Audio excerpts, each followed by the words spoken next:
Buenas a todos, ¿qué tal? ¿Cómo estáis? Bienvenidos a un nuevo episodio del podcast o el video stream, ¿no? Ahora que le llamamos de seguridad de Azure. Estamos migrando ya a una nueva plataforma, como ya hicimos la última vez. Ahora estamos en vídeo haciendo streaming y también en las plataformas de podcast también. Nos podéis escuchar como hacíamos antes, pues en Spotify y demás. Aquí estamos otro mes más. Javier, Marcelo, ¿qué tal? ¿Cómo estáis? Sí que es verdad que el formato invita más a verlo en YouTube, ¿no? Porque viendo las Sí, demos mola bastante más. Pero bueno, el formato podcast sigue siendo completamente factible. sí. Efectivamente. De hecho, quería comentar, hace unas semanas estuve en un evento, me invitó un partner a hablar sobre lo que voy a presentar hoy, Identity Governance, y se me acercó gente a decirme, qué bien que escucho, cada mes escucho el podcast, que muy bien el contenido, a veces se lo comparto a mis compañeros, y bueno, somos famosos. Al estrellato vamos, a por ello. Que tiemble Oprah Winfrey. Sí, sí. Muy bien, pues venga, vamos a ello. Como estamos haciendo streaming, vamos a hacer también novedades y demos, además. Así que os íbamos a ir contando cositas para que lo veáis y así se sigue mejor todo. Bueno, pues, ¿quién empieza hoy? Venga, ¿Marcelo? empiezo yo, chicos. Empiezo yo, si queréis. Venga, dale. Os voy a contar un par de cositas muy rápidas. La verdad que va a ser un poco más corto de lo habitual mi parte. Y os quería comentar que hemos ya sacado en preview pública la herramienta de migración, que lo que te hace es que te permite migrar mucho más rápido desde otros SIEMs. Hemos empezado con Splunk hasta Sentinel, ¿vale? Lo podéis encontrar en la parte de Content Hub de Sentinel, como siempre. Vais aquí a Content Hub y como veis ahora hay un nuevo botón arriba que nos indica migración de SIEM. Si le damos, nos va a aparecer una serie de instrucciones. Primero, bueno, pues requisitos en plan de que quise tener una instancia de Splunk, obviamente, funcionando, de la que exportar. También tener las analytic rules requeridas con sus dependencias, etcétera. Disponibilidad de datos, obviamente, si tienes que tener una query determinada que esa query pueda funcionar, requisitos de acceso, etcétera. Bueno, tenéis aquí todas las instrucciones para que podáis verla. El siguiente paso es en el que tú ya tienes instrucciones de cómo exportar tus detecciones en Splunk. Aquí tienes el comando, ¿vale? Aquí aparece el comando completo para ejecutar en tu instancia de Splunk. Y luego simplemente buscamos aquí en la parte de ficheros, buscamos un fichero que hayamos exportado, ¿no? Como veis aquí tengo yo este en concreto. Me dice que es un fichero válido de exportación de reglas en Splunk y automáticamente me paso a configurarlas. Veréis que tarda un pelín, muy poquito, en traducirlas. Vais a ver que empezarán a salir aquí las reglas. Veis aquí Pending Translation y enseguida Translated. Como veis aquí nos hace esa traducción de las reglas y nos dice cuáles hay directamente out of the box, es decir, reglas que ya teníamos nosotros en Sentinel, que no hace falta que toquemos nada en esas reglas, con lo cual le podemos dar a esas para que nos las instale. Y luego podemos también añadir algunas de las que son custom, ¿no? Como veis aquí el tipo de traducción es custom, que vienen aquí la query original y simplemente con seleccionarla aquí a la izquierda nos van a seguir apareciendo esas reglas para poder instalarlas, ¿vale? Aquí es el formato que va a tener en el destino, ¿vale? Cuando terminamos de seleccionar las que queremos migrar, le damos a Review Migrate y a Desplegar. Y automáticamente lo que va a hacer es ejecutar o, bueno, habilitar estas diferentes reglas. Bueno, habilitar, no crear estas reglas en mi entorno de mi workspace, ¿vale? Básicamente. Le dejamos un momentito que termine. Os enseño mientras tanto la documentación. Está toda esta parte documentada aquí en nuestra documentación de siempre, en la parte de Sentinel, debajo de la parte de migraciones. Aquí veis requisitos de nuevo, la traducción de las reglas que hace, bueno, y cómo utilizar lo que os he comentado hace un segundo, ¿vale? Todavía está ejecutando, pero vamos a ir ya yendo a la parte de Analytic Rules. Y aquí veis que ya aparecen ya las reglas que me están migrando. Si yo le pongo aquí, vemos que ha finalizado y veis que me pone en todas ellas, me pone Splunk Migrated, ¿no? Un prefijo de Splunk Migrated. Y además me las añade, pero deshabilitadas, ¿vale? Para que yo pueda poco a poco ir tuneándola, cambiándola, con lo que haga falta para poder tener una regla activa que tenga sentido para mi SOC, ¿no? Aquí veis las características que ha puesto, pues bueno, todo lo que ha traído desde Splunk, como veis, una query completamente de KQL que ha simplemente traducido desde el origen de Splunk, ¿vale? Con lo cual, esta es la primera cosa que os quería contar. Muy chula la herramienta de migración. Y lo segundo es que tenemos una nueva solución en nuestro Content Hub para la parte de Google Cloud Platform, GCP, ¿vale? GCP. Y específicamente para un conector que es el de Security Command Center. Security Command Center, yo no soy ningún experto de la parte de Google Cloud Platform, ni mucho menos. Creo que es parecido a nuestro Defender for Cloud, ¿no? La parte de monitorización de los entornos de la propia cloud de Google, ¿no?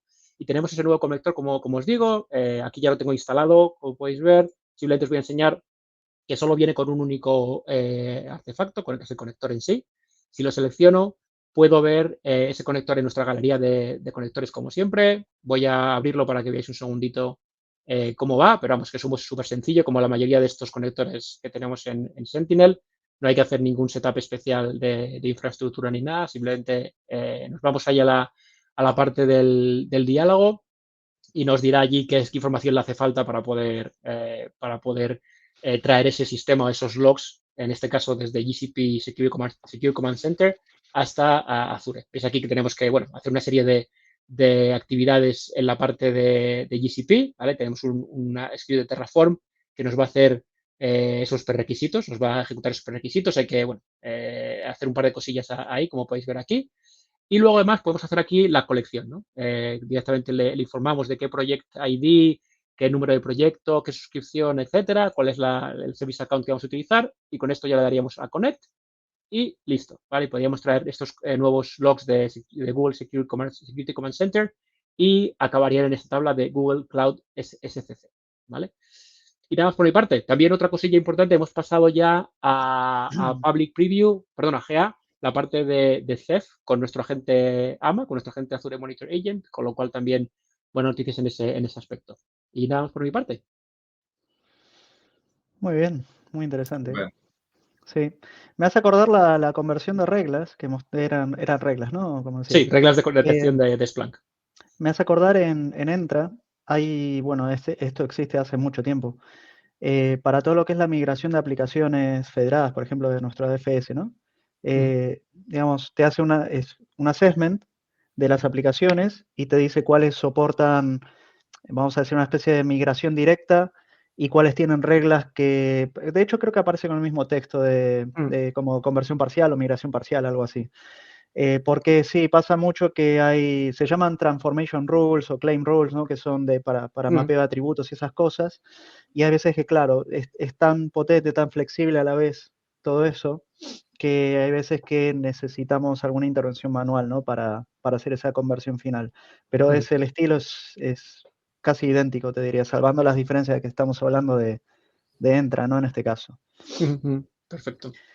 Bien, bueno, entonces, voy a hacer dos cosas. Lo primero es comentar una novedad, que anunciamos hace poquito, el documento es del 19 de marzo, ¿sí? Que es la conversión de usuarios externos a internos en Public Preview, como siempre, digamos, sí, siguiendo nuestro esquema de Private, Public y General Availability. Esto es muy fácil de explicar y muy potente, diría. Ahora tenemos la posibilidad de que, digamos, si nosotros tenemos usuarios externos, que es súper común, lo que podemos hacer es en algún punto convertir ese usuario externo invitado en usuario interno o miembro, ¿sí? Con todo lo que eso implica. Cuando un usuario es externo, a ver, hay dos tipos en principio se me ocurren dos tipos de relación con los usuarios, ¿no? Cuando hablamos de externos. El primero es alguien que es invitado de otra organización y que durante el proceso de autenticación se va a autenticar contra su tenant, vamos a decir si es un usuario que tiene otro tenant de Entra ID por detrás, y luego una vez autenticado se redirige al destino y consume los recursos que tenga que consumir.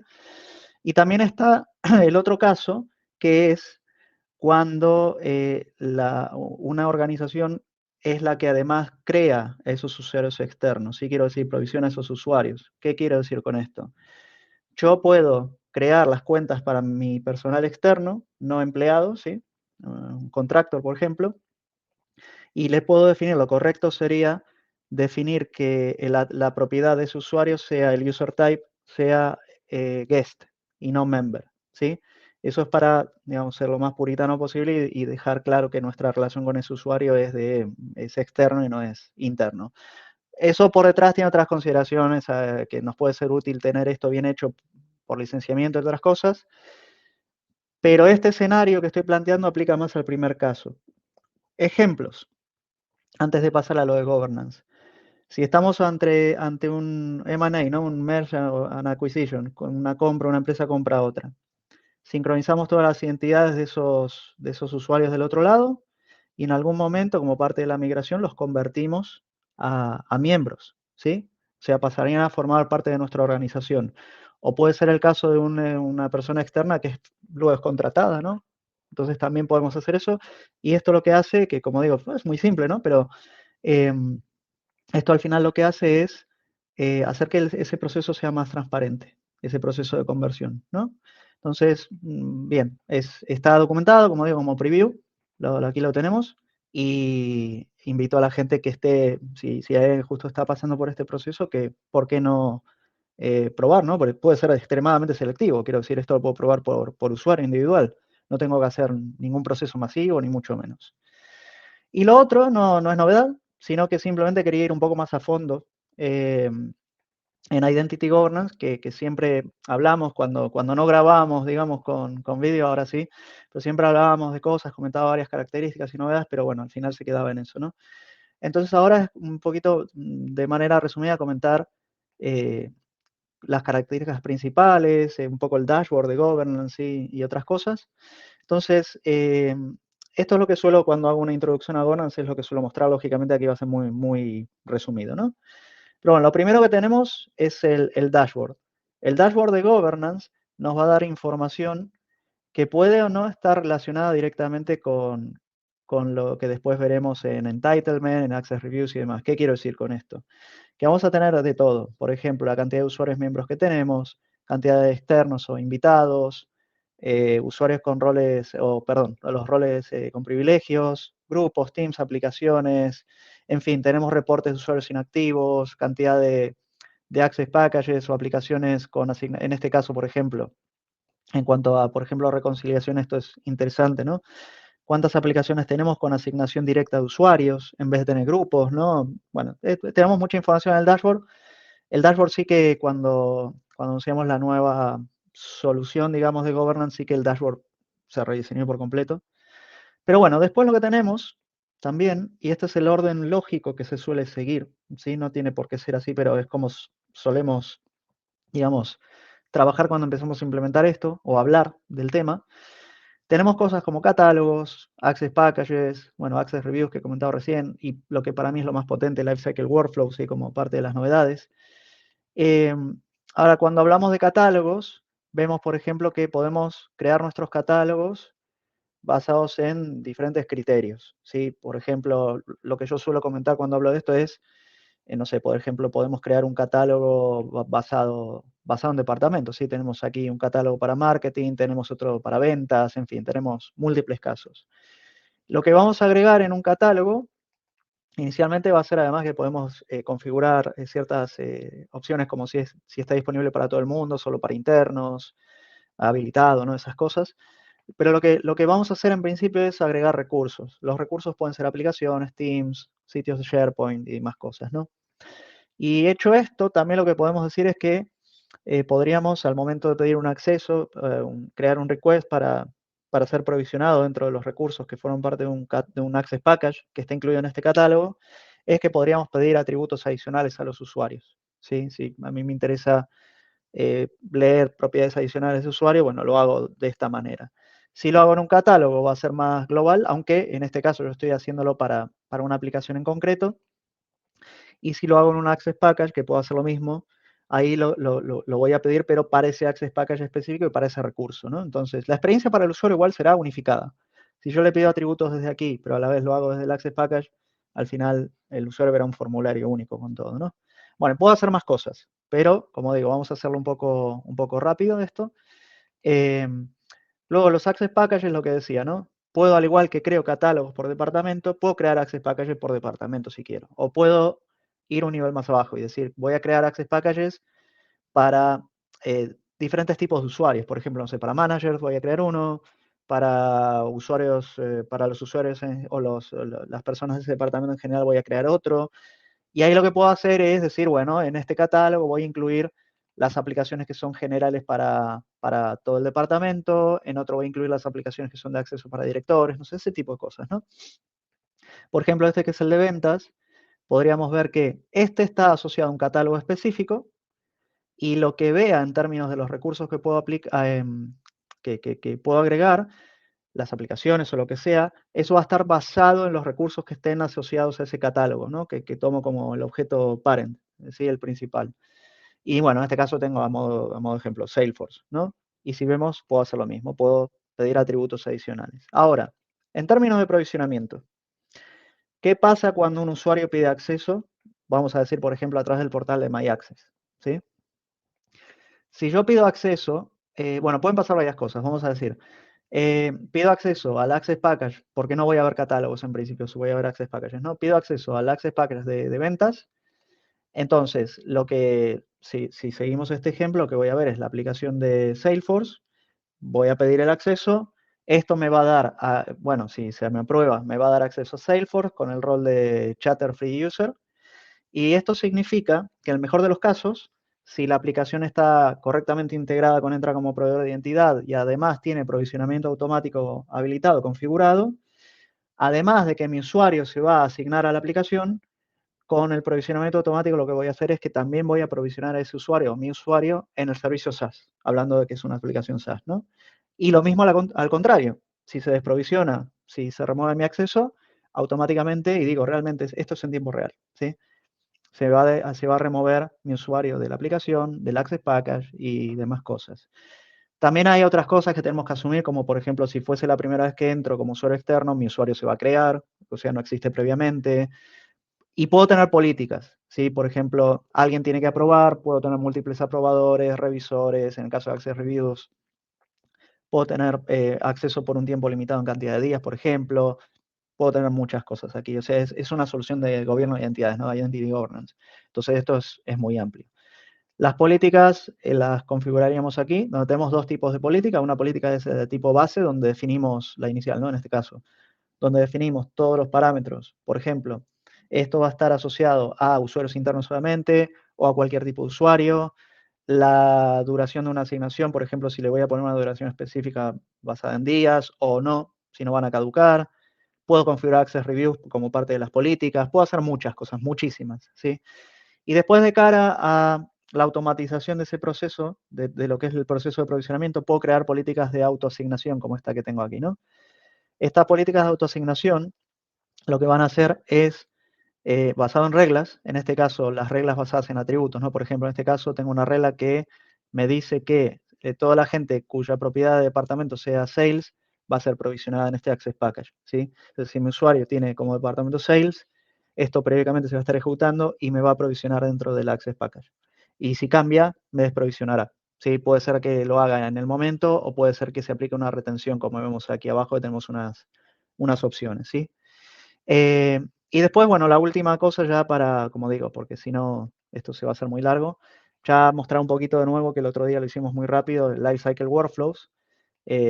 Ya había comentado en la vez anterior que tenemos tres tipos de workflows para joiners, movers y leavers. Tenemos entre 12 y 15 templates más o menos, aunque estamos constantemente agregando más, al igual que tareas.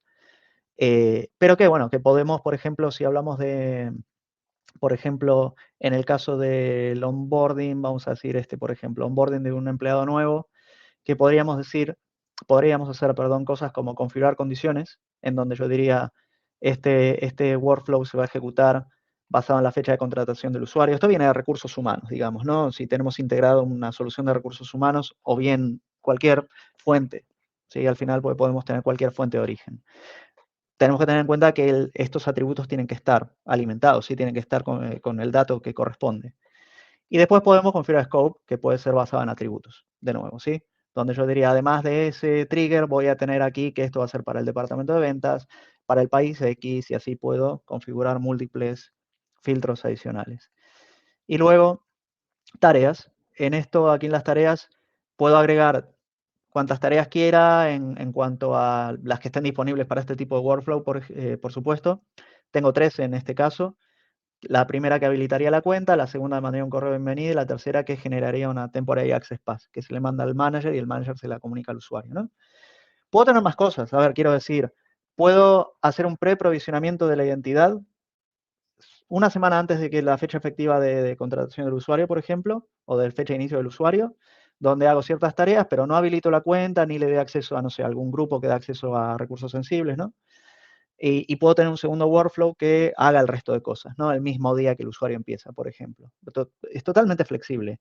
Y si hablamos de flexibilidad, con esto ya termino, tengo una tarea específica, la tengo en otro workflow, ¿no? Pero para no salir aquí, tengo una tarea específica que me permitiría también hacer la integración con extensiones, que las extensiones son Logic Apps. Como muchos sabemos, las Logic Apps lo que tienen de interesante es que no requieren código, sí, o poquísimo, sí, al final. Entonces, con esas Logic Apps, nosotros lo que buscamos es abrir la puerta a cubrir todo el resto de escenarios o casos de uso que quizás no cubrimos con las tareas predefinidas que tenemos, ¿no?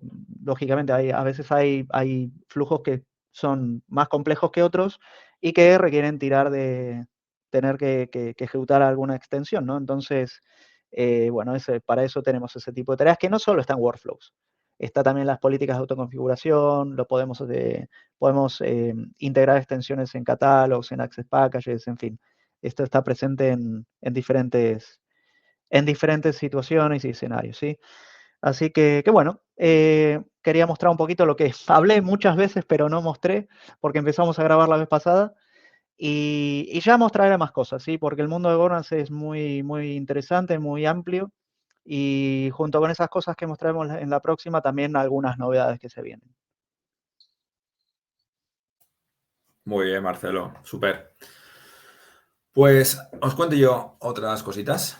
Antes de entrar en detalle del tema de Defender for Cloud, quería simplemente, básicamente, nombrar el hecho de que hace unas semanas, hace el 13 de marzo, tuvimos la conferencia, bueno, el gran evento de seguridad de Microsoft, Microsoft Secure, donde se anunciaron una serie de cosas, bueno, un montón de cosas, pero bueno, si pudiera resumir algunas, principalmente Copilot for Security, que seguramente ya lo estáis viendo mucho por LinkedIn, todo el mundo hablando de él, obviamente, IA generativa, con el tema de seguridad, súper tema.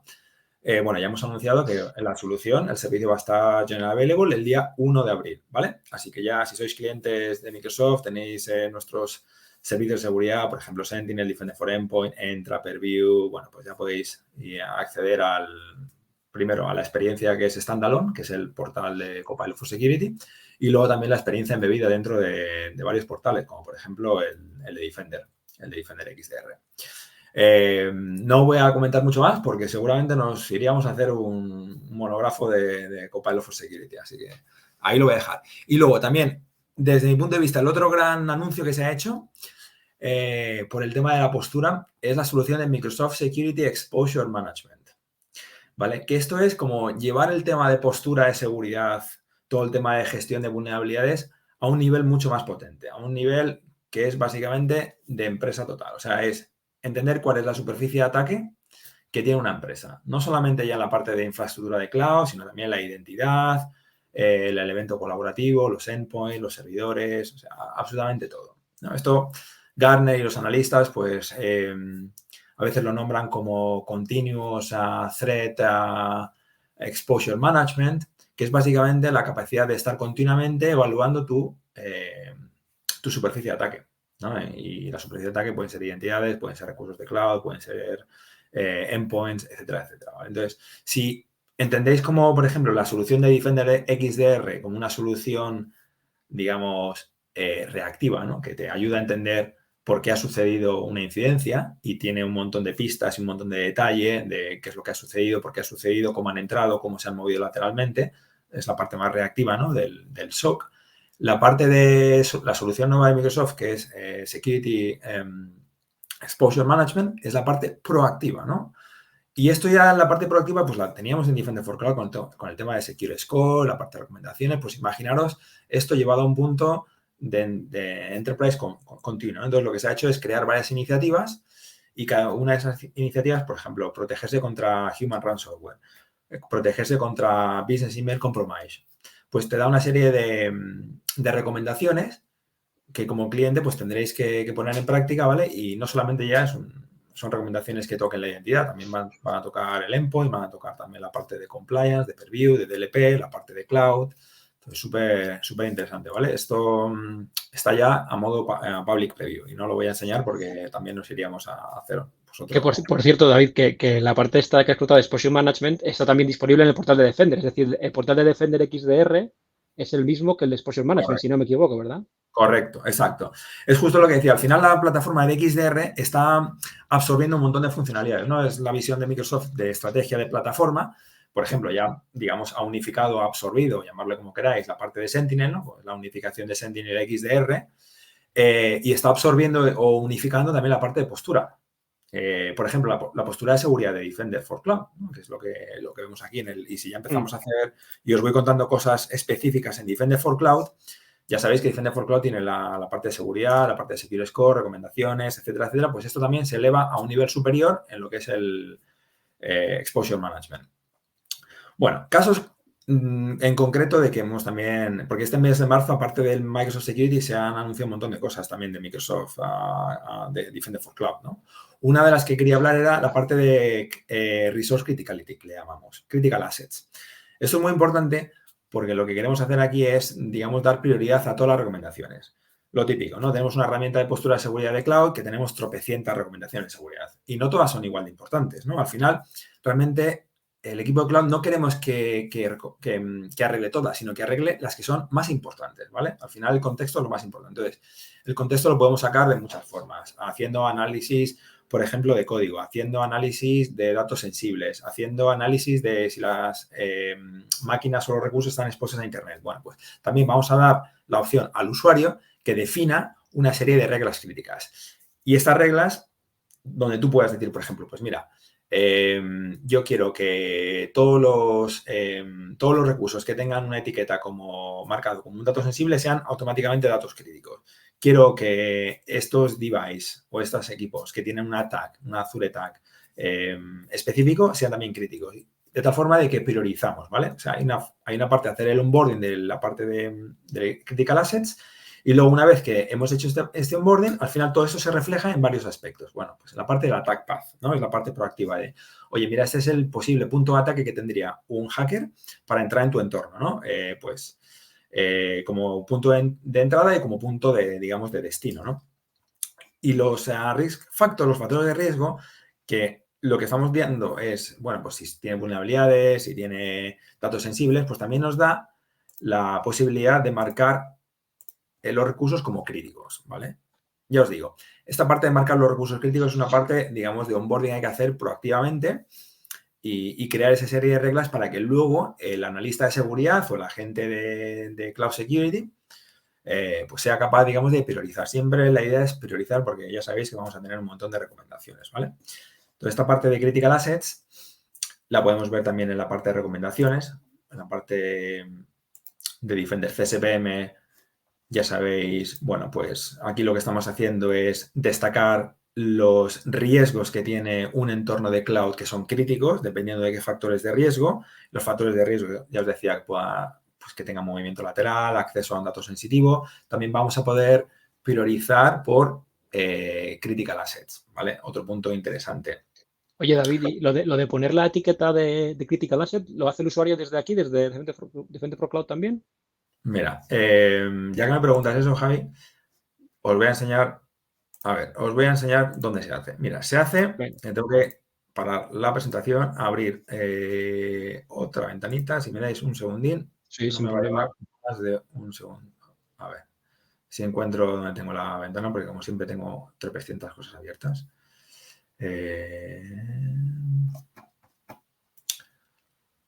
Esto lo podemos cortar, no pasa nada. Estáis viendo... Vemos el artículo de un blog. Vale, perfecto. Esto es lo que quería enseñaros. Vale. Mira, cuando vais, si vuelvo otra vez, voy a la parte de Environment Settings, pincho aquí en la parte de Resource Criticality, Critical Assets Management. Si le doy aquí, lo que me va a hacer es abrir el portal de Defender XDR, ¿vale? Ajá. Que lo tengo aquí ya abierto. ¿vale? El security.microsoft.com. Y aquí lo que voy a hacer es definir una regla de asset crítico, ¿vale? Le doy un nombre, le doy una descripción y aquí lo que puedo decir. Por ejemplo, si es un device, pues el device name, el rol que tenga, qué tipo, qué device type, el nivel de exposición, ¿vale? Si es un equipo que pueda estar, digamos, expuesto a Internet, como por ejemplo, Defender for Endpoint automáticamente detecta si los equipos están expuestos a Internet. Si es una identidad, fijaros también qué puedo definir. Departamento, grupos de AD, nombres de cuenta, Qué bueno. account domains, display names, first, o sea, por nombre, por job. Luego, imaginaos si es un recurso de nube, pues si tiene datos sensibles. Puedo decir, mira, si alguien sube un storage account y le mete un file, un container, un blob, y le mete una tarjeta de crédito, un DNI, un pasaporte, eso automáticamente, si tuviéramos el Defender CSPM activado con la parte de datos sensibles, lo va a marcar como dato sensible y esto recogería, pues mira, si se recoge que tiene un dato sensible y el dato sensible lo analizamos con el tema de Purview, automáticamente marcaría el recurso como crítico. Y al marcar el recurso como crítico, ya tengo este insight en la parte de las recomendaciones de Defender CSPM. ¿Vale? Entonces, esto es siempre priorizar. La clave es todo priorizar siempre. Muy bien. Gracias. Nada, está bien. Vuelvo otra vez a la parte que estaba antes y continúo en... Vale, estoy viendo la última parte. Vale, esa era la parte de Critical Access que quería comentar. Lo segundo que quiero hablaros es que estamos ya haciendo, recomendaciones de postura customizadas, ¿vale? Para Azure ya está en Public Preview. Digamos que lo que estamos haciendo es hacer una transición a una nueva experiencia de custom recommendations que no dependa de tener que utilizar Azure Policy. Azure Policy es muy potente, hay muchos clientes que la utilizan. El problema es que al final, cuando utilizamos Azure Policy, hay que salirse de la herramienta de Defender for Cloud, ¿no? Porque hay que crear iniciativas, hay que asignar iniciativas y, bueno, pues mucha gente que no quiere utilizar Azure Policy porque no es una herramienta que gobierne seguridad, sino que es una herramienta más de IT, de hardening, de policy. Entonces, lo que estamos haciendo es, digamos, darle a la persona que maneja una herramienta de postura una herramienta donde ellos sean capaces de gobernar todas las recomendaciones que sean customizadas. ¿Por qué hay que hacer recomendaciones customizadas? Porque muchas veces las que tenemos de caja de Defender for Cloud, que están basadas en benchmarks, bueno, pues no se alinean al 100% con una empresa, ¿no? Bueno, pues mira, yo tengo mis reglas de bastionado, son muy específicas, sí, están basados en NIST, pero yo tengo que retocarlas y customizarlas de esta forma. Entonces, al final, lo que teníamos que hacer es irnos a Azure Policy, crear esa regla, entonces te sales ya de lo que es la experiencia de Defender for Cloud. Lo que vamos a hacer es utilizar, digamos, todos los datos que absorbe Defender for Cloud, que tiene un graph, ¿no? Donde el usuario sea capaz de utilizar una herramienta como KQL para crear esas custom policies, ¿vale? No os voy a enseñar exactamente cómo se haría. Tendría que cambiar al otro tenant y parar el compartir y enseñaros la otra, pero básicamente se crea una custom recommendation y utilizando, digamos, una regla de KQL, pues puedo mirar situaciones muy específicas, ¿vale? Y esto vale para Azure, para Amazon y para Google. Las tres están ahora mismo en Public Preview, ¿vale? Y luego lo que hago es asignarlas a un estándar que tenga yo aquí. Y luego te aparece en la visión global de recomendaciones. Lo siguiente que quería comentaros en Defender for Cloud. Hemos retirado las recomendaciones para arreglar las vulnerabilidades o, gestionar las vulnerabilidades que teníamos con Qualys. ¿Por qué Qualys? Bueno, pues esto viene un poco de la historia de Defender for Cloud, ¿no? Qualys era nuestra herramienta antigua de gestión de vulnerabilidades para servidores y para contenedores. Y lo que hemos ido es, con el tiempo, pues obviamente, como tenemos una solución propia nuestra en Microsoft, que es Microsoft Defender Vulnerability Management, pues hemos hecho una transición. La transición ya ha terminado, ¿vale? Ha terminado justo este mes de marzo. De hecho, ya las recomendaciones que aparecían con Qualys ya no se ven más en Defender for Cloud, ¿ok? Las que vais a ver ahora, digamos, están recogidas a través de Defender Vulnerability Management. Entonces, aseguraros que lo tenéis habilitado, porque si vais a la parte de Defender CSPM, que lo puedo enseñar súper rápidamente, aseguraros que el Agentless Vulnerability Management está habilitado, ¿vale? Si yo voy, por ejemplo, a la parte de Defender CSPM, si me fuera a Settings, aseguraros, ¿vale?, que tenéis toda la parte de Agentless activada. Debería estar activada por defecto, ¿vale? Una vez habéis habilitado el Defender CSPM, ¿vale? Aseguraos que alguien no lo haya marcado como off, justo por el tema de que hemos hecho la transición y ya durante un tiempo teníamos las dos, las de Qualys y las de Microsoft Defender. Ahora mismo ya las de Qualys han desaparecido. O sea, que aseguraros que tenemos toda la parte de Agentless, escaneo, descubrimiento para contenedores, etcétera, etcétera, ¿vale? Y lo último que quería hablaros hoy es de la parte de recomendaciones para Amazon y para Google para remediar, digamos, postura de seguridad. Aquí el tema es que, bueno, tenemos un concepto en Defender for Cloud que se llama el Quick Fix, ¿no? Si yo me voy a las recomendaciones y si hacemos un labelo de parar y habilitar otra vez la parte, el otro tenant que tengo, si me disculpáis un segundín. Vamos a buscar la otra. Aquí está, creo. Vale, lo tengo aquí abierto, entonces esto debe ser rápido. Vale.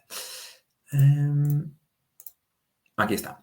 Bien, o sea, hay una serie de recomendaciones de Defender, ya os digo, si hacéis un filtro por entorno y ponéis Amazon, te van a saltar todas las que son propias de la cloud de Amazon, ¿vale?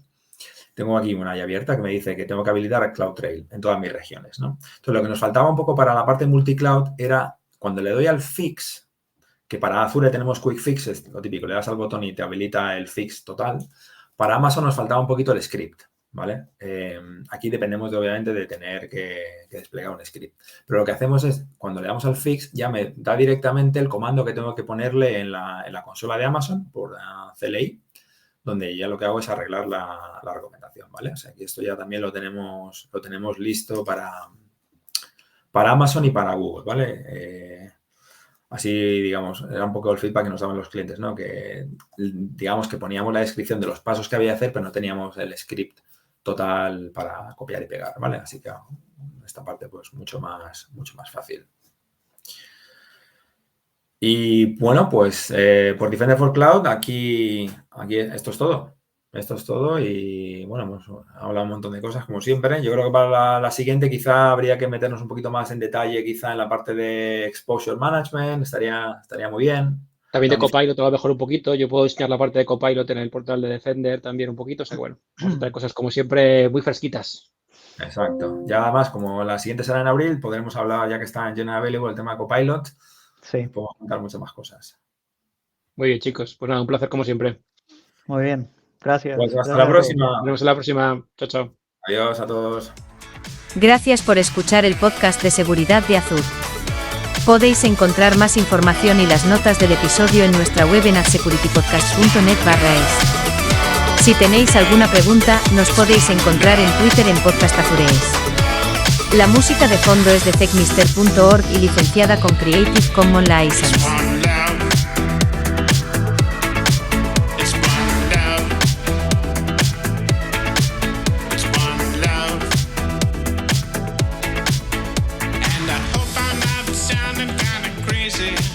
Because it's love I found.